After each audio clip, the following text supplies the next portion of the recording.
Hi mga beshi! Gusto niyo bang malaman kung magkano yung first YouTube sweldo ko? So stay tuned.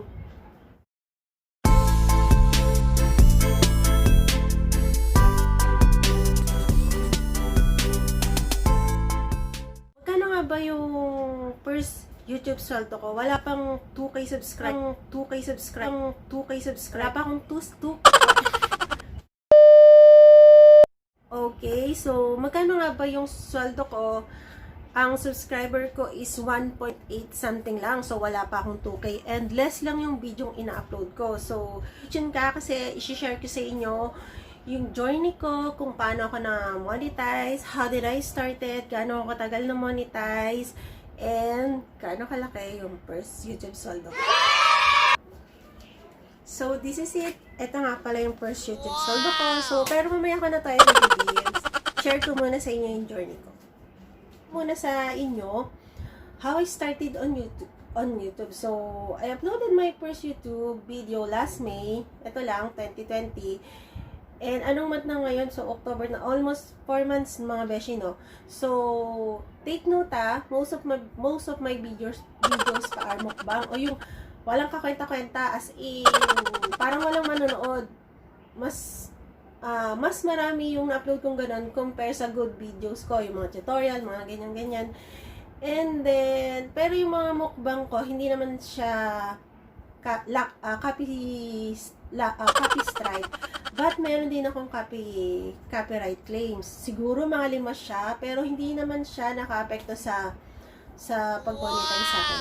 So, sa mga new YouTuber like me, if you're new to this, take note when you created a YouTube channel and you upload a video on YouTube, hindi agad magkakaroon ng mga ads yung mga videos nyo. So, kailangan nyo muna ma-meet yung requirements ni YouTube para magkaroon ng ads. Saan nga ba kumikita yung mga YouTubers? Diba? Pag may ads yung videos nila, doon sila kumikita kasi pag mas maraming ad, mas maraming kita. So, kapag walang ads ang mga video natin, hindi siya syempre pag walang ads, hindi tayo kikita or wala tayong kita.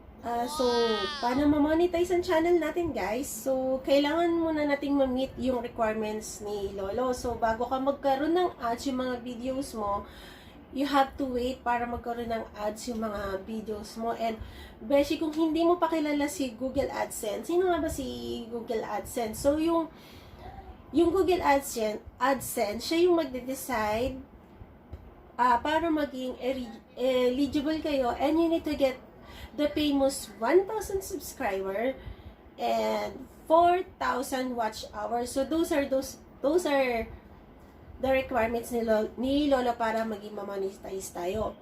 And yung 1,000 subscriber, besh, madali lang yan. Actually, marami ng mga vlogger o marami kang makikitang tutorial sa YouTube na kung paano nila nakuha yung 1,000 subscriber nila. Search nyo lang dyan, maraming mga tutorial. Even ako, meron akong tutorial kung paano ako yung 1,000 subscriber. Actually, sobrang dali lang yan. Meron akong kilala, one week pa lang, na-meet na niya yung 1,000 subscriber. Ang hinahabol na lang niya is yung 4,000 watch hour. Kasi, yun yung medyo mahirap talaga siyang kunin, lalo na sa mga katulad natin. Katulad ko, hindi naman ako artista, wala naman nakakakilala sa akin masyado, tapos hindi pa ako nag-upload ng maraming videos. Dapat mahirap makuha siya. So meron din yung technique, marami rin kayong mapapanood sa mga YouTube ng mga technique kung paano nila makukuha yung watch hour. So going back tayo, after ko mag-upload ng mga mukbang video, nag-try ako mag-upload 3 times to 4 months. So, after 4 months, na-reach ko yung 1,000 na-reach ko yung 4,000 watch hours. So, may tuturo rin ako sa inyong tips. Mamaya, reveal ko rin kung paano yun.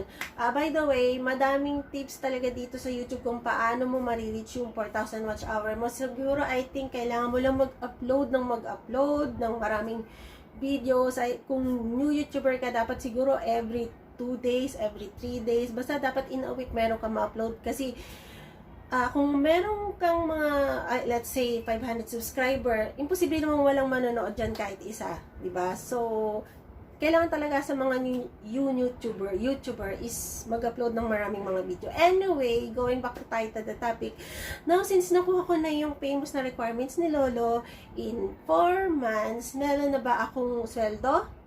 Siyempre, wala pa.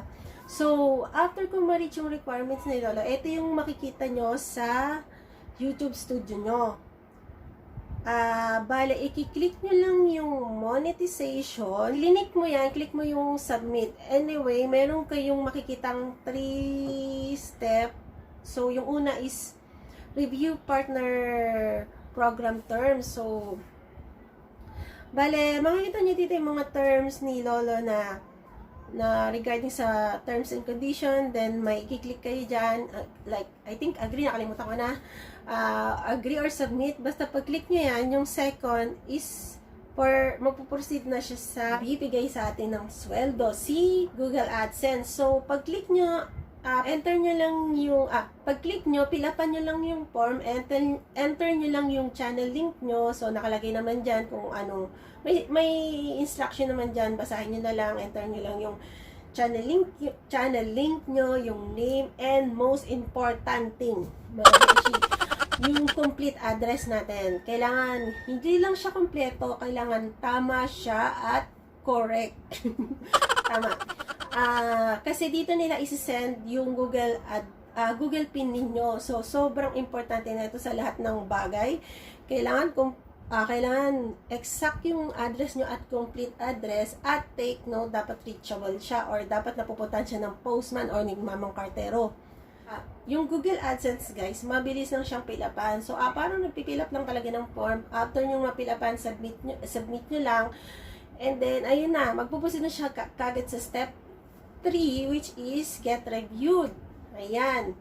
So, nakalagay dyan, i-review pa daw ni Google yung channel ko, yung account ko, kung eligible pa talaga ako for monetization. So, actually, madali lang mag-review si YouTube. Madali lang niyang ma-review yung channel ko kasi ilan lang naman yung videos ko. I think 20-something nga lang yung videos ko. So, madali lang niyang ma-review. I think pag marami kang videos, around 1,000 plus na ko, aabot yan ng months sa pagre-review. Kasi marami ako nababasa sa Google na ang tagal na daw na nare-review yung channel nila. Parang 1 month na. Hindi pa daw nare-review, nag-i-email na sila kay YouTube na please, i-review nyo na yung channel ko, ganyan-ganyan. So, sa akin, it takes 2 days lang kasi konti lang naman yung videos na na-upload ko at yung videos na na-upload ko, mga seconds lang, hindi siya umabot ng, konti lang yung videos ko na umabot ng 10 minutes. So, I think dapat pala 10 minutes yung mga na-upload ko eh. So, anyway, eto na, 2 days, naka-receive na ako ng email na eto na, sinasabi na ni Google na nakapasa na daw ako. At yung channel ko, ito na yung notification. Ayan, nakalagay. Congratulations, you have accepted into YouTube Partner Program. You can now monetize your videos and access support. So, ayan na, masaya na ako. Kasi, it took only 2 days para ma-approve agad yung channel ko at pwede ko nang malagyan, pwede na nilang malagyan ng mga ads, yung mga i-upload kong video at yung mga previous videos ko. So, ayun na nga, na-monetize na nga yung channel ko.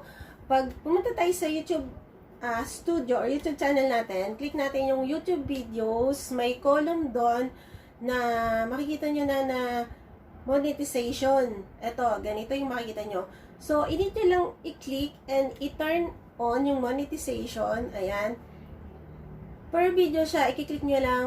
I think, iba na kasi yung ni YouTube ngayon eh. Yung iba kasing napanood kong videos, automatic meron ng ads. So, yung this time yata, ikaw yung ikaw yung mag-click kung gusto mo siyang ma-monetize or hindi.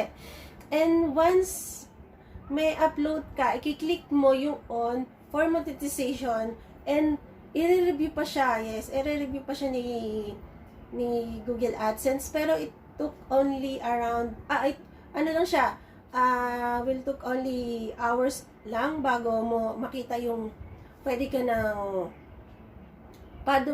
before mo makita or suitable ka na for ads or yung suitable na yung videos mo for ads. So, ayun, may ads na yung mga videos, natin, na monetize na tayo. Ang big question is, may sweldo na ba? And the answer is no. Yes, wala kayong idea kung anong gagawin nyo sa next, ano nga bang maikiklik pa ba kayo? Kasi wala akong alam, hindi ko alam kung asan yung Google AdSense account, ano yung Google AdSense account ko, saan ko siya pupuntahan, saan ko siya ikiklik, makikita ko ba sa YouTube dashboard ko, ganyan. Wala akong makitang sagot. Naganap ako sa Google, hindi ko alam kung meron pang nag-upload ng ganong information, wala. So, just keep on watching kasi I will take you through every step, as in, step by step, lahat ng mga threshold na tinatawag na yan, yung mga verification code na isi-send ni Google para ma-reach natin yung point na, or ma-reach natin yung goal natin. Lahat naman ng YouTuber goal is makakuha ng sweldo, diba? So, para ma-reach natin yan, stay tuned. So, nag-start na magkaroon ng ads yung mga videos ko and kailangan na siyang panoorin ng mga viewers, yung mga old and new videos mo na may mga ads para umabot ka sa 10,000 to 100,000. So, ano nga ba yung $10 to $100? So, ano yung sasabi kong $10? $10, guys, ito yung verification threshold. And yung $100, ito yung payment threshold na tinatawag. So kung yung mga old videos mo na nagkaroon ng ads, so before magkaroon ng ads, even yung konting views or kahit yung mga views na may umabot ng thousands or millions of views pa is worth nothing kasi walang pera or walang ayuda kasi wala namang ads yung mga videos mo. So, kahit umabot pa yun ng billions of views or kahit gaano karami pa talaga yung nanood niyan, pag walang ads, guys, wala tayong makukuha kay Google AdSense or wala tayong magiging sweldo, wala tayong pagkakaperahan sa mga videos natin na yon, di ba? Sad. Ang nagka-count lang, guys, ni Google AdSense is yung views mo from day 1, kung kailan ka na-monetize at kung kailan ka nagkaroon ng mga ads yung mga videos mo. At this point kasi kailangan mag-create tayo ng mas maraming good videos kasi at this point, yun lang yung basis ni Google AdSense kung magkano yung ipapasweldo niya sa atin. So, kailangan dapat mas maraming this time dapat mas marami tayong upload na video o mas marami tayong ma-create na video kapag na-monetize na tayo. So, i-clarify ko lang. One is yung verification threshold. Ano ba to? Ano ba yung $10 verification threshold na yan? So, ito yung wala akong mahanap na sagot talaga kung anong meaning netong verification threshold or kung meron man meaning paano ba siya na-apply? Basta nakakonfuse ako. Ano nga ba yung verification threshold? So, verification threshold meaning dapat ma-reach mo yung $10 na revenue na new. So, kailangan mo i-check sa YouTube app mo if na-reach mo na yung $10 revenue mo kasi that is the only time na they will send you the verification pin. So, ganun pala yun. So, halimbawa na monetize ka na, hindi sila magsisend sa'yo ng Google verification pin mo hanggat hindi mo ma-reach yung $10 threshold. So, sa akin guys, na-reach ko siya after 2 days siya monetize. Eto, papakita ko sa inyo, nakita ko meron akong $12 revenue. So, after dyan, naka-receive na ako ng email from Google AdSense na isi-send na daw nila yung PIN ko sa aking pre-provide na address. Kasi ganito pala guys, once ma-reach mo yung verification threshold, that's the time na magkakaroon na ng go signal si Google AdSense na para padalahan ka na nila ng PIN. Pero kung monetize ka na nga, pero guys, kung monetize ka na pala, tapos hindi mo pa nare-reach yung $10 threshold, wala silang ipapadala sa yung pin kahit abutin ka pa ng 1 year kung hindi mo na-reach yung $10. So, dapat talaga, mag-upload ka ng maraming videos mo para ma-reach mo yung $10. So, feeling ko madali lang naman siya ma-reach kasi day by day, di ba may nanonood ng mga videos natin. So, I think madali lang siya ma-reach. Sa akin kasi 2 days lang, may $12 na kagad ako. So, yun na, nagpadala na si Google AdSense ng email. Actually, guys, nalito talaga ako kasi nung pag-check ko sa revenue ko dun sa YouTube app, $12 siya. Kinabukasan the next day, parang naging $7 na lang siya. Sabi ko, ano to, nabawasan ba ako? So, yun pala, kasi yung $10 is verification threshold. So, mag-accumulate naman siya, guys, yung revenue nyo. Check nyo lang din sa youtube.com mismo nyo. So, 2 days pag-check ko, as in, basta $7 na lang ang revenue ko. So, yun, since na-reach ko na pala yung verification threshold, magka-count na ulit sila back to 0. Kasi nalito ulit ako kasi yung Google AdSense ko, 0.00. Ayan, walang laman. So, inis ko, bakit kaya? Ano nangyari? Baka nag-error lang. Pero sa YouTube account ko is may $12 na ako, diba? Pero whenever I check my Google AdSense account, laging $0.0 siya. So, nalilito ako kasi tapos nag-check naman ako ng mga answers sa Google or online pero wala talaga akong makitang o wala akong makuhang sagot. So, guys, si Google AdSense revenue will only update every 12 and 15th of the month. So, since wala pa sa cut-off ng 12 and 15th, yung day kung kailan ako na-monetize or kung kailan ako nag-check, hindi pa siya agad mag-update pala. Kasi si YouTube, guys, 24 hours siya nag-update yata, or ewan, basta mabilis yung updating ni YouTube. But yung Google AdSense account, may date lang kung kailan pala siya pwede kang mag-check. So, siguro much better i-check mo after 50th of the month. So, mga 16, 17, ganyan. So, since nag-mail